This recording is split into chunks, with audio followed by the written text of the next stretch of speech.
Welcome back, everyone. Today I'm going to be reading the regulations for the NMLS exam, and I'm just going to go over the acronym, what it stands for, which regulations it relates to, key highlights you might need to be up on for the exam that relate to them, and of course the purpose of this video is to listen to it over and over again and grind it so that you can merge these things into your gray matter of your mind. So with that in mind, will create a bookmark where you can just skip to the content over and over again. But I also just want to take a quick second I would love to hear from you in the comments below if this has been useful and you've passed your exam and it has helped you. Also, do not forget to check out my other channels, whether Agile Games with James or if you're interested, Church Transformation. But without further ado, let's get started. RESPA, also known as RESPA, stands for the Real Estate Procedures Act and is Regulation X. When it comes to this regulation, you want to be up on your Fed-related loans, your Section 8 and referrals, your Section 9 and title insurance, and your Section 10 and the different rules with escrow. TILA, also known as TILA, is part of the CCPA, and TILA stands for the Truth in Lending Act, which is also Regulation Z.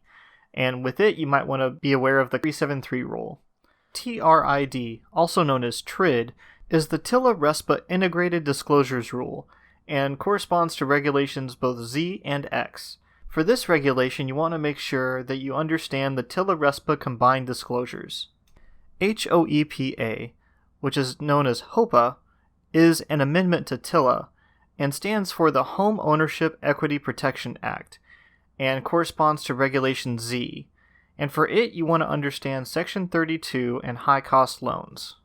HPML is also an amendment to TILA, and stands for high-priced mortgage loans, and corresponds to Regulation Z, and for it you want to make sure you understand Section 35 and higher price loans.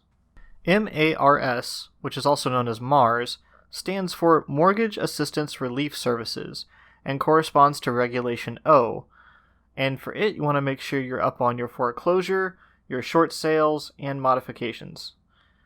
MAP rules, also known as MAP rules, stands for Mortgage Acts and Practices Advertising Rule, MAP rules, and it corresponds to Regulation N, and for it you want to make sure you're up on the different rules on advertisement. HMDA, or HMDA, stands for Home Mortgage Disclosure Act, and corresponds to Regulation C, and for it you want to make sure you're up on Gamers for Government, Monitoring, Appearance, and Surname. FCRA stands for Fair Credit Reporting Act, and corresponds to Regulation V, and for it you want to make sure you're up on credit reports. FACTA, also known as FACTA, stands for Fair and Accurate Credit Transaction Act of 2003, and corresponds to Regulation V, and for it you want to make sure you're up on identity theft and red flags. SAFE Act, also known as the SAFE Act, stands for Secure and Fair Enforcement Act, and corresponds to Regulations G and H.